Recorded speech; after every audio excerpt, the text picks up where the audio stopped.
This man controlled 90% of America's oil, and when the government moved to dismantle his empire, he only grew wealthier. This is the story of John D. Rockefeller, the most polarizing figure in business history who became the world's first billionaire. Born into poverty in Richford, New York on July 8, 1839, John Davis Rockefeller's upbringing was defined by two opposing forces.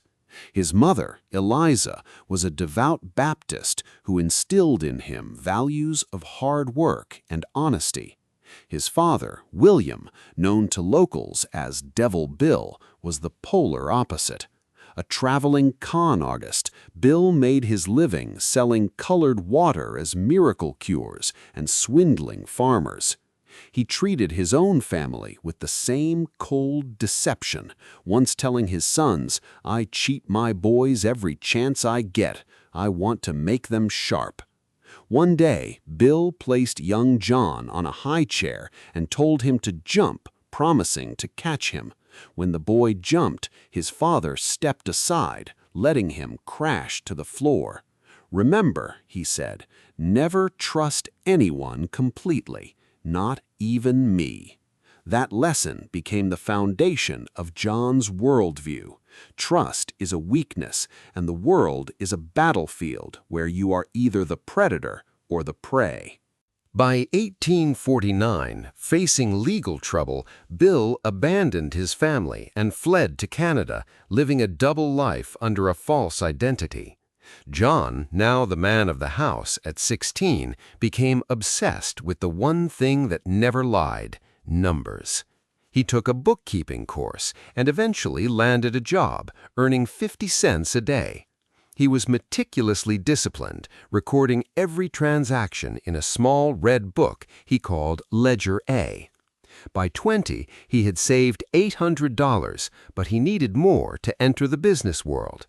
He turned to his father, who lent him $1,000 at a 10% interest rate, a cold transaction that confirmed John's cautious nature. With this capital, he formed a partnership with Morris Clark, trading staples like beans and pork. Everything changed in 1859 with the Pennsylvania oil strike. While others saw a gamble, Rockefeller saw the future. He convinced his partners to pivot toward the refining business. They brought in a chemist, Samuel Andrews, to maximize efficiency. However, as the company grew, friction mounted.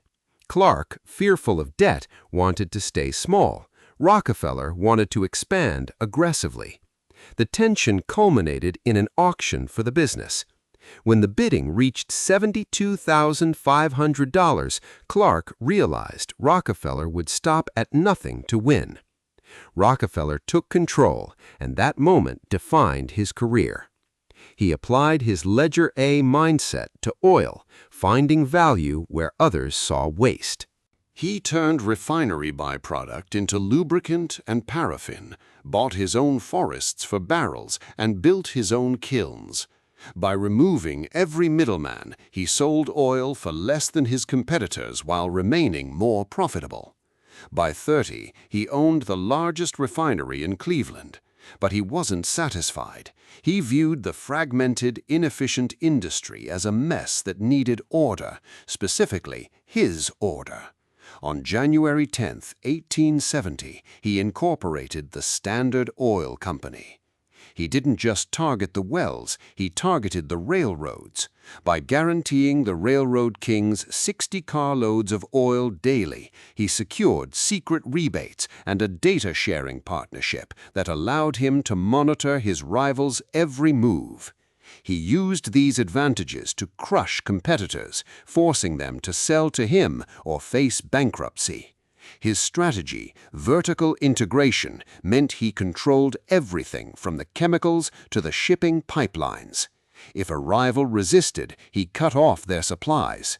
By 1879, he controlled 90% of the industry. To manage this massive enterprise, his lawyers created the trust, a legal shield that allowed him to govern an empire across state lines without direct accountability. In his New York office, Rockefeller obsessively optimized every detail, even down to the number of soda drops on a tin can. His reach went global, as he distributed millions of lamps to the Chinese market to ensure a lifelong demand for his kerosene. By the 1890s, he was worth $900 million. Yet, as his wealth peaked, his health failed. The stress left him bald and physically fragile, forcing him to live on a strict diet. The tide turned in 1902 when journalist Ida Tarbell began exposing the ruthlessness of Standard Oil. She revealed the inner workings of his monopoly and the scandalous truth about his father, Devil Bill. The public outcry provided President Theodore Roosevelt with the leverage to initiate an antitrust suit. In 1911, the Supreme Court ordered the dissolution of Standard Oil into 347 separate entities.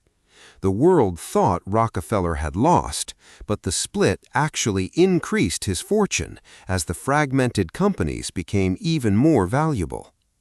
By 1916, as the world moved into the gasoline age, John D. Rockefeller became the world's first billionaire. In his final years, he hired public relations experts to reshape his image, transforming from a feared titan into a grandfatherly philanthropist who funded medical research and education. Whether this was born of guilt or legacy building remains a mystery. On May 23, 1937, at age 97, the man who had outlasted his competitors and the government finally passed away. As he once remarked, "I believe the power to make money is a gift from God, and it is my duty to make money and still more money, and to use the money I make for the good of my fellow man."